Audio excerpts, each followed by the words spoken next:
Well, one thing we're not getting is a live service unannounced multiplayer survival game, because the unannounced survival game has in fact itself been unannounced. De-announced. De-announced. The de-announced unannounced survival game. Now, this is a very, very interesting situation. So here's what it is as I understand it. You remember Craig and I?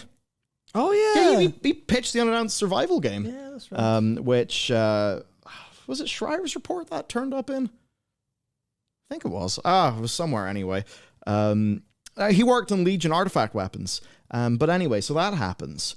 And, survival game exists now. And initially, this is per Jason Schreier's reporting, he clearly has people on the team talking to him.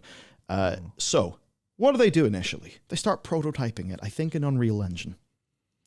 Engine, it's got a really good, artist and designer-friendly editor. You actually often have situations in studios where you have the engineering team saying, please, we made a game engine, use our game engine. We love our game engine. And then all the artists and designers are looking at the Unreal editor just thinking, ease of use. I want to do Unreal. So that's an interesting thing that's happened in many companies. But anyway, so they make their prototype in the Unreal Engine. And then they try to repurpose it for a mobile game engine. Spot on, boys. Genius. Basically, they have this engine called Synapse. Originally, it was a mobile engine. I have to imagine it very much expanded in scope beyond that. But yeah, it was this thing called Synapse, and this was an internal engine. Now, thinking about an internal engine, it's very bizarre, because we see many examples of internal engines being used fantastically. But then the problem is, whenever that internal engine, whenever the executives want that to be used across projects, you basically have an internal game engine that has now got to do the job of a generic, expandable, off-the-shelf game engine, which then sort of means that you lose so many of the benefits of your specific game engine that you have designed to do this thing. The obvious example is Frostbite. Frostbite was made as a engine for FPSs. Suffice to say, BioWare ran into many problems when they had to, do role-playing games in third person on that game engine. You actually had the goofy situation, all the EA executives, wanting it to be, look at this, we'll have a unified technology group, business. I imagine that. I just imagine they get all jowlsy and excited whenever they talk. Hopefully they do. I'd be really disappointed if they were just like normal and stupid. But they talk up all of that great stuff. What happened in reality with BioWare? Well, you had people on the Dragon Age Inquisition team, Mass Effect Andromeda team, and Anthem team basically making their own versions of the same systems in parallel. And you're like, this is not the consolidation and efficiency that you executives wanted. Meanwhile, Vince Zampella, who gets ousted from Infinity Ward, has a massive personal beef with this guy called Robert Kotick, I believe. I haven't heard that name in ages. And the interesting... God, I wonder what he thinks about all of this going down. I cunts laughing.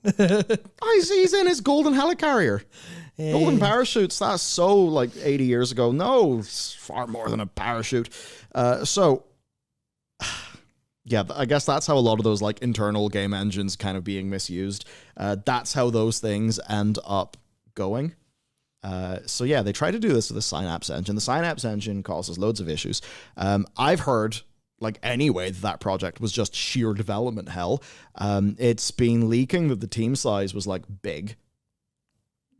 Sort of order of 250 people, which, it's it doesn't seem that game was ready for full production yet.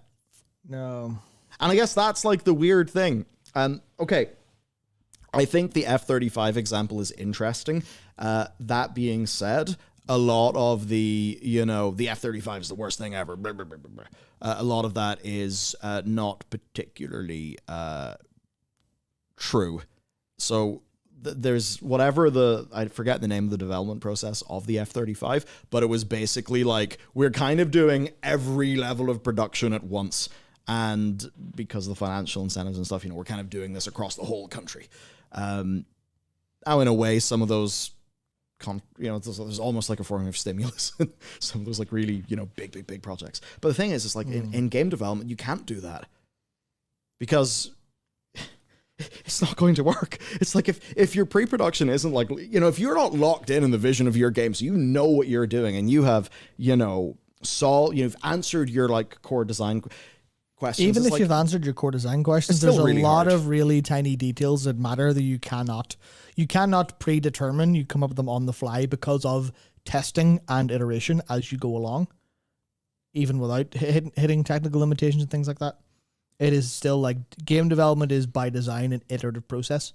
It's not something you don't go, here's the blueprint, go make it. True, Tanner and the Osprey. But the Osprey does look really fucking cool though. Though also don't want to be callous. I'm pretty sure there was a recent disaster with an Osprey. But yeah, it's like, it just doesn't make sense to have a team of that size. You're going to utilize those people's talents very inefficiently. I mean, that's what was happening according to Schreier, wasn't it? Didn't he say they had artists prototyping an Unreal Engine because they couldn't do it in Engine yet? Yeah. Or something to that effect. So they made stuff that they knew they're going to throw out just to kind of go, well, here's it working, even though I'll have to redo all of this work later. Like, and it's cool. It's one of those things, like the thing that annoys you is like, surely this is like, this is not an efficient allocation of capital, right? It's like, this is not like effective capitalism. Like, this is throwing other incentives have polluted even that, which in itself done, sort of air quotes correctly, people, many people would obviously still have an ideological, point of disagreement on. But I think it's just that point. It's like, we're not, in many ways we are in that conversation, but in other ways it's not even that, conversation. It's like, this is just stuff that's being done really, really badly. And look, the games industry is actually a fairly young industry, and it's fairly legendary for, like bad corporate governance. You look at, the Twitter situation. Like, I'm not trying to be insensitive. Like, Twitter was notoriously like unproductive, notoriously, and I know like a lot of the fangs suffer from that as well, because I guess they just freaking hire, gobble, and then don't use any of it good. So in a case like this, you then get a challenge with the unannounced survival game. Like, you've killed a project and you've got rid of these 250 people. Is it quite likely that a lot of us could look at that and say, this was a bad use of money, bad allocation of resources, what the hell is going on here? Why do we have all these artists just wasting loads of time when, Synapse isn't ready? And, you could look at that and say, cut it. Now, the problem there is, like, what are these staff suffering from? They're suffering from bad leadership decisions, bad management decisions. And, like, it is not fair that they suffer. And it's that sort of thing, like, if management, if these sort of in the leadership tier, if they are to be as well compensated as they do tend to be, you're like, well, okay, but where's the merit? Where's the competency that's supposed to come along with that? Earn your goddamn wage. Like, yeah, it's like, hey, if a CEO is earning 100 times the median of their company, but that company navigates problems, lots of good, I can begin to be like, well, you know what? That still feels excessive. But maybe that's the company that managed to dodge a whole bunch of these bullets that everybody else just seems to have wandered in. It's like, at least I could begin to be like, okay with that. But it's like, whenever you just sort of, almost see like all of the friggin' banditry that's going on, and they're all just kind of getting loaded anyway, even though they're making bad decisions. I suppose, what is it that people say? Privatize the gains, socialize the losses. Which, that's exactly it, like. Yeah, sucks. And in so many of these cases, of course, the staff themselves, they are probably, okay, they, I think, early on, and I've seen this happen, for friends and, just people, where early on, there's fight left in them. And they're get rid of that as soon as possible. Yeah, so there's fight in them. And they're going to actually say, oh, hello, this is a problem. They're going to try to raise the flags. Say, red flag over here, problem. Your capital is It's like, if anyone on the team just wants to come to me and be like, hey, Michael, we're spending money really stupidly here. I'm like, oh my God, great. I want to listen to you. You're supposed to be making a good point. Whereas like in so many of these big companies, it's a brick wall. So the people who will have known that like all of this was probably coming are probably the people on that team who have seen all of these problems, tried to report them, not be listened to. Then the fight and the passion is ground out of them, and then their workday just turns into Jira. I'm going to do my Jira tickets and keep my head down. And you're like, well, that's not good. Yeah, because you have no reason to, even, it's not even just about being like against or trying to help against management poor decisions. It's also, there seems to be very, very little reward in terms of actual, hey, you want to work really hard and get a thing? Yeah, well, why bother? Obviously personal satisfaction and, you know, all that stuff. But it is a little bit like, yeah, no, this is not. Like, there's the, who was it? I think it was someone in QA. Were they on Overwatch? I can't remember what it was. But they were tweeting about, like, how they were extremely en route for a promotion. And they heard that literally from their lead. Because they had, like, been working extremely hard, doing a great job. And then just the axe came down. They're like, sweet.